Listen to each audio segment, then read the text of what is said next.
Imagine this. You wake up tomorrow with Spider-Man's powers. You can swing across the city, stop criminals, save lives. Oh, gotcha. Nope, got you. Become famous. Life is good. Now imagine that every single time you try to do something good, your life gets worse. Your uncle dies. Your girlfriend dies. Your best friend turns against you. The city hates you. The people you save blames you. Come on, anybody! Whoa! And somehow you still have a smile to keep going. That is Spider-Man. And here's the weird part. We don't just tolerate his suffering. We actually love watching it. Every Spider-Man movie seems determined to make Peter Parker miserable. The more he suffers, the more we care. But why? Why do audiences cheer when superheroes win, yet become even more interested when Spider-Man loses? The answer reveals something fascinating about human psychology. And it explains why Spider-Man might be the most relatable superhero ever created. Let's start with something strange. Batman is rich, Iron Man is rich, Thor is literally a god. Superman is practically unbeatable, but Peter Parker is late on rent. You'll get your rent when you fix this damn door! Fails exams, get fired, misses important events, gets dumped, literally a superhero, can swing through the city, like, come on. But he still somehow finds time to save New York. Most superheroes live fantasies. Spider-Man lives reality. That's why people connect to him. Because most of us aren't trying to save the world, we're trying to survive Monday. Think about my personal favorite Spider-Man, Tobey Maguire's. My name's the Human Spider. I don't care, get out there. No, he got my name wrong. Get You gotta out tell there, him. you moron! His life is basically one disaster after another. He loses Uncle Ben, struggles with money, gets rejected, loses Mary Jane, and gets blamed for things that aren't even his fault. The movies almost seem cruel to my boy. But that's exactly why those movies are the best iteration of Peter Parker's Spider-Man. Because suffering makes characters human, and humans connect with humans, not perfection. Peter Parker's character is a perfect example of an underdog. People naturally support someone who is struggling against impossible odds. It's why Rocky became famous. That's why people loved Walter White, well, until he became a cold-blooded murderer. But that's why audience root for characters like Naruto, Harry Potter, or even Homeland before seeing how broken he really was. We see someone fighting an uphill battle, and our brain immediately wants them to win. Spider-Man is ultimate underdog. No matter how strong he becomes, life always finds a way to knock him down. And every time he gets back up, we admire him even more. But here's the thing, Spider-Man's suffering does something even more powerful. It creates emotional investment. Think about Andrew Garfield's Spider-Man. Most people remember one scene above everything else, Gwen Stacy's death.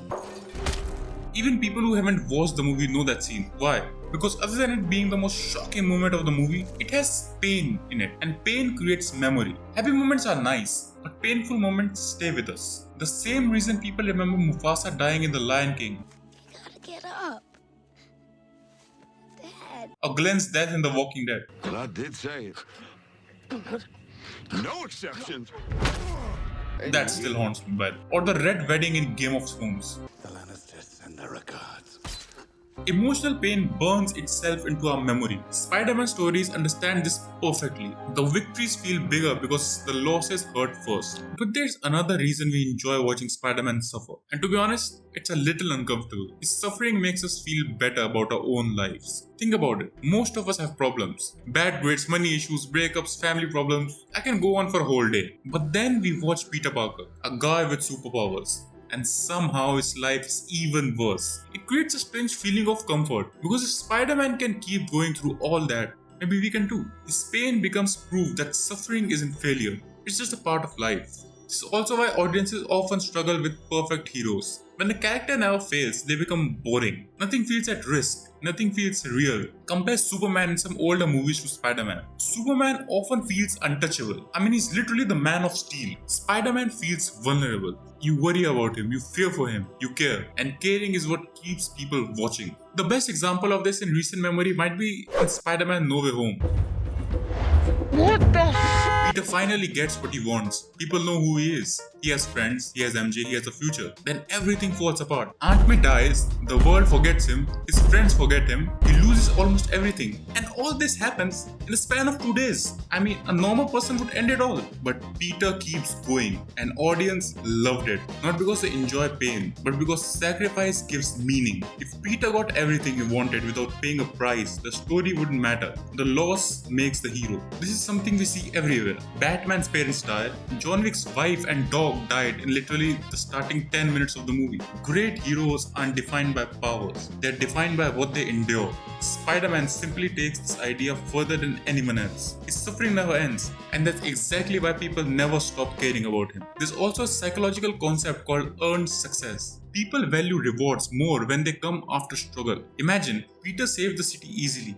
Cool. Now imagine he saved the city after losing his aunt, being hated by the public, and sacrificing his own happiness. Now it's meaningful. The victory becomes emotional because he earned it. That's why the final swing in No Way Home feels so powerful. Other than just looking great, it has a meaning behind it. It's not just a guy swinging through New York. It's a guy who lost everything and still chose to be Spider-Man. And maybe that's the real reason we love watching Spider-Man suffer. Because deep down, Spider-Man isn't about superpowers. It's about resilience. Every movie asks the same question. How much can one person lose before they give up? And every time, Peter Parker gives the same answer. He keeps going, even when nobody thanks him, even when life isn't fair, even when he has every reason to quit. He keeps going, and that's inspiring because life does the same thing to us. It knocks us down again and again and again. The reason Spider-Man resonates with millions of people isn't because he can climb walls. It's because he's human. He's tired, he's hurt, he's scared, and yet he keeps moving forward. Just like we try to. So the next time we watch a Spider-Man movie, which is going to happen soon, by the time this video gets out, wonder why the writers keep making Peter Parker suffer. Remember this. His pain isn't the point. His recovery is. We don't love watching Spider-Man suffer. We love watching him survive. And maybe that's why no matter how many superheroes appear, Peter Parker remains the one we understand the most. Because behind the mask isn't a god. It's just a person trying his best. And maybe that's the most heroic thing of all.